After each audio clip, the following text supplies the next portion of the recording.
Setting up a second brain or AI OS for yourself or your business is the most valuable thing you can do in AI right now.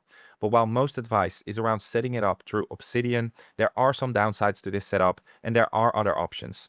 So in this video, I'll show you every way to set up a second brain as a skill on a cloud-based software like Notion, Drive, and others, or locally through Obsidian. I'll show you the upsides and downsides of each and show you which one might be best for you or your team.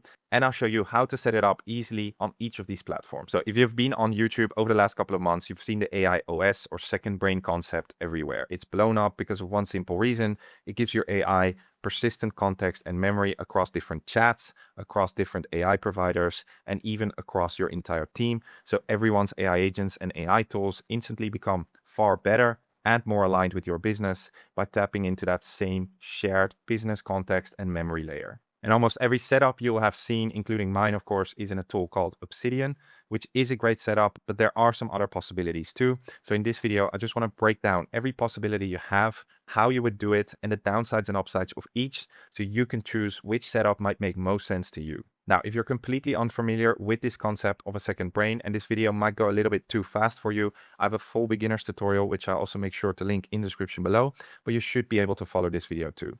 Now, the main benefit of this Obsidian setup is that, first of all, Obsidian is just a local app on your computer that helps you visualize a local folder on your computer. So all of the docs that you see here in my Obsidian, like my business strategy, my ICP, my meeting transcripts across the business, and all other relevant files that can make outputs better in any AI provider, are just a nicer way to visualize text files that actually live in a folder on our computer. As you can see here, we have all the same files inside of that folder that Obsidian is connected to. And because it lives locally, this means it's the most efficient way for an AI provider like Claude to use and update this context or memory layer, because all we have to do is just point Claude to that one folder every time we open a new chat, and it can then, in the most efficient way, use the context and update the context, which is far more efficient than trying to use data or update data through a connector or an MCP.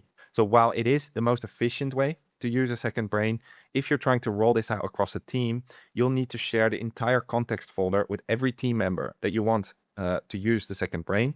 And syncing the data, of course, becomes a lot more tricky because everyone's context lives locally on their computer. So if I make a change in my business strategy doc here, or maybe add a new doc to my second brain in one of my chats, it's not automatically updated in my team members folder. Now, there are multiple ways to get around this issue. For example, with GitHub, Obsidian also has a feature, but we tried a lot of these options and found the best one to be through an Obsidian plugin called Relay. And with this Obsidian Relay plugin, we can basically sync the data in real time across a team instantly. All each team member needs to do is just go to the settings in their Obsidian account, go to the community plugins, click on browse and go to Relay. Then they can just install the Relay app and all connect to the same server, and it will automatically be synced across a team. Now, the downside to this is that we don't actually have permission settings. So it means everyone can update and access all of the files in that folder, which of course for a business might not be very practical because they need to have some of the docs private, some docs need to be read-only. So we've basically built our own version on top of this Relay plugin to even include permission settings. For example, I can have some of these files completely private to me, and some of these files, like the strategy doc, other people can access, but they can't overwrite. So I am the only one who can actually update this. Now, if you're interested in this setup for your team or for yourself, together with our Relay plugin, I cover it step by step how to set up this entire infrastructure in one of my previous videos, which again is linked below. But in this video, I want to focus on covering some of these other options that you have that might actually be a little bit easier and better for you. Because the downside of this setup is that every single team member needs to have Obsidian and that Relay plugin installed. It also means everyone in the team needs to manage a new tool. It means you might have to transfer a lot of existing context in your business that already lives in another platform like Google Drive or Notion into Obsidian. So for bigger or less technical teams that are not ready for this type of complexity, there are some other easier and maybe better options for you. The first alternative you have, which many people don't really know about, and is actually by far the easiest to get started and really gets you to the 80-20 of a second brain without the technical setup is by setting up a second brain through a skill, where you basically drop your most important context about you and your business into one Claude skill. For example, here I have a AI OS skill, which is basically a second brain skill, which just has some relevant context files for my business, like an about me doc, my voice guidelines, my brand, my ICP, my customers' pain points, and some specific files that are relevant to me, like my YouTube transcripts, that can help me whenever I'm ideating on new YouTube videos or scripting or outline preparation, etc. And then in the skill MD or the skill instructions, we basically just have a routing table, which basically tells Claude when to use which of these context files, because that's of course how a skill works. Not all of the context in these folders here is loaded instantly. It's only loaded when the skill.md or the skill instructions tells it to use a specific context file. So we're basically sort of replicating what we normally do in the Claude.md if we point it to a folder, but now we do it inside of a skill. And then you can just use that skill whenever you want to use context to improve your outputs for a specific task. For example, here I used it, right, the AI OS skill, and I told it I want to ideate on a new YouTube video. Can you help me think about what I might be missing in this video and how I could potentially structure it? It then used the skill and read 4 files before giving me an answer, like my YouTube file, my strategy guide, my ICP guide, and my about me doc, to give me a far more relevant output based on the context I provided it. And because these skills have progressive overload, it doesn't load all of these context files immediately, but only pulls the relevant ones for this specific task. It's also really easy to share across a team if you're on a team plan in Claude. For example, I can just go to the organizational settings, go to skills, and add it into my organizational skills. And now everyone in my team instantly has it in their own cowork account here in the organizational skills and can use it directly. And even when I make updates, this is also instantly updated for my team members. Now, the only thing here, of course, is there's no two-way sync. So if I update something, everything is updated across my team members. But if they update something, it won't be updated for me or the rest of the team. So there's basically one administrator who can update this. Of course, this is a limited version. There is going to be a limit to the amount of context you'll be able to save in a skill. And although skills can also be automatically updated, for example, to memorize things you've done in chats, it won't really work inside of a team. So this skill version will be more of a static second brain. But again, I honestly noticed for myself that the same 6 or 7 context files really give me that 80% of the benefits of a second brain, especially if you're in marketing or sales related areas. So honestly, if you're a team that's not that technical yet, maybe you don't have that much context built up yet, and you just want to have the quick 80-20 of a second brain, I really think this is a great option to get most of the benefits of a second brain very fast. It's also a great first step before moving onto maybe one of the more comprehensive setups. So if you want to set up one of these OS skills, you can of course just prompt Claude, add in your important context, and ask it to create a skill out of this. We also built a skill OS builder skill that basically walks you through the entire process and sets up this skill for yourself in a really easy way according to best practices, and helps you create these most important context files. So if that's interesting to you, it's available together with all the other skills me and my team are building out inside of my AI Accelerator, together with unlimited one-on-one live tech help, multiple weekly Q&As with me and my team, and a full AI OS setup course. All you'd need to do is download the skill, upload it to your own Claude desktop, use the skill, and it'll walk you through the full process of setting up this skill according to best practices. Now, the next option we have is through a storage platform like Google Drive, OneDrive, Dropbox, iCloud, and similar platforms, which of course for many companies and people is already where a lot of their context lives, and it can be quite an easy setup for using this context and syncing it across a team. Now, I'll show you how to do this on Google Drive, but it will work very similarly on any of these other storage type platforms. And the nice thing with these storage platforms is that even though these of course are cloud-based softwares, we can still actually use the context in our AIs locally instead of through a connector or MCP, which again makes it far less efficient for an AI provider. So we still have this local setup.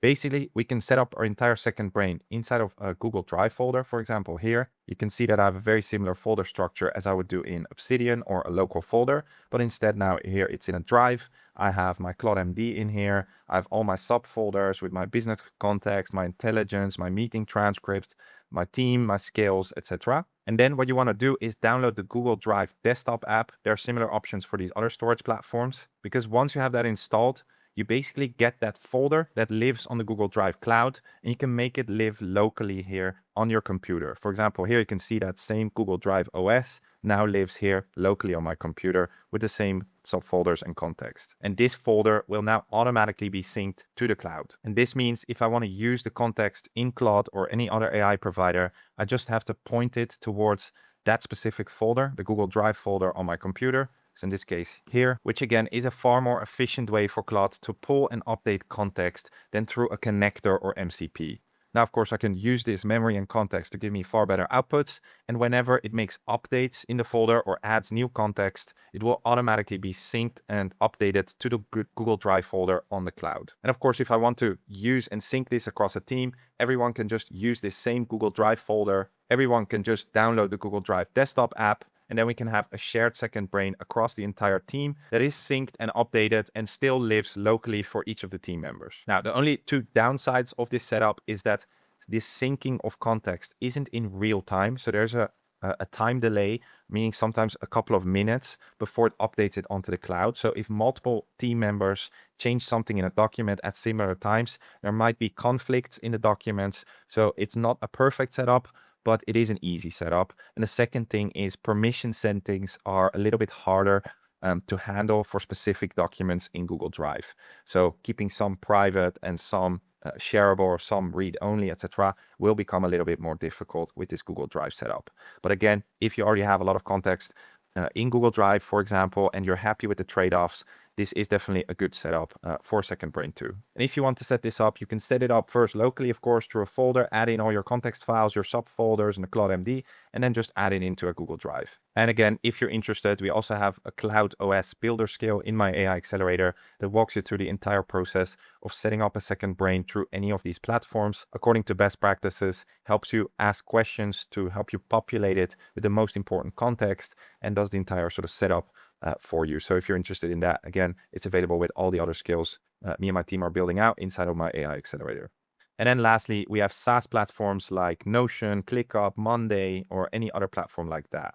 This is, of course, where many businesses already work and a lot of their context already lives and can therefore be a really good setup for Second Brain 2. Now, I'll show you how to do this specifically through Notion, but again, it will be very similar if you use any of these other types of platforms. Now, the reason I've separated this from the storage type platforms is that in contrast to those, these are pure cloud-based softwares. And that means that the only way we can retrieve or save data to these platforms is through connectors or MCPs, because the data from Notion, of course, doesn't live locally on our computer. And this distinction is important to understand because this MCP or connector layer essentially means adding a layer of complexity between our AI and our context, because it has to navigate the MCP or the connector in order to pull and retrieve data. And this layer of complexity in the middle does come at a cost, right? It comes at an efficiency cost, meaning it's going to be a little bit more token heavy to pull and save data. It's going to be slightly less accurate, and it's going to be slightly slower. But you probably still get around 90% of the benefits. And this small trade-off might still make a lot of sense for your business if you already use these tools and it's where your context already lives. For example, here we have an AI OS on Notion. Of course, the nice thing on Notion is also it just looks great. It already has permission settings like read-only built in, and anyone across a team who wants this use second brain will just need the Notion connector. So the way it works on a platform like Notion is we can basically set up the entire folder structure inside of a Notion template, just like you can see here. This entire folder structure, of course, very similar to what you would set up in maybe Obsidian or Google Drive. But of course, in Notion, you'd have to set up this template first. You can do that together with the help of Claude 2. Or you can find our Notion template for this second brain also in my AI Accelerator if you're interested. And secondly, important to keep in mind with this setup is because, of course, we're not using a folder on our computer, but we're taking the data from Notion. It means we're not using a Claude.md because the Claude.md, of course, lives on a folder on our computer. But we still need to instruct Claude how our context is structured inside of Notion, where it can find information and where it should save information. And the way we do that most efficiently is through a skill. So in this case, the Notion OS assistant skill. You can see that the skill basically instructs Claude where it can find which information inside of the Notion second brain. very similar to the Claude.md if you're used to it. So whenever you want to use your second brain, you just use my Notion OS to help me think about strategy in Q3 for my business, just as an example. It then uses the skill and of course the Notion connector to pull relevant context like my strategy, ICP, brand and market to give me a more relevant output. And of course, anyone across a team that now wants to use this second brain on Notion will only need this skill, this Notion skill, together with the Notion connector to be able to use and update this same second brain. And because Notion already, of course, has these permission settings built in, it becomes really easy to keep private docs private for yourself and maybe have some read-only permissions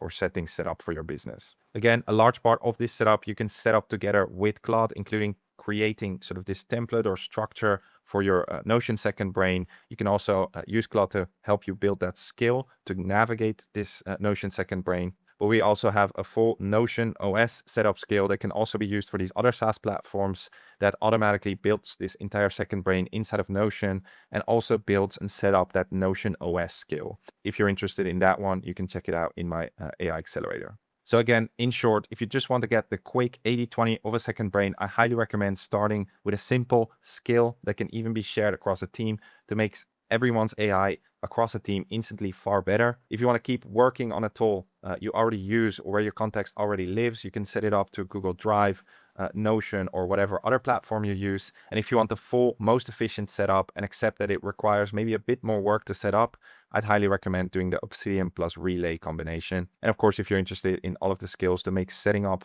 any of these options a lot more straightforward and easy, you can check out my AI Accelerator, where you also get unlimited one-on-one live tech help, multiple weekly Q&As with me and my team, and a full AI OS setup course. Now, that's it for this video. If you got any value out of it, I highly appreciate a like and a subscribe. And if you want to learn more about how to actually structure your second brain, the folder structure, what type of context you want in there, and some free skills that make this whole process a lot easier for yourself, you can also check out the video here above.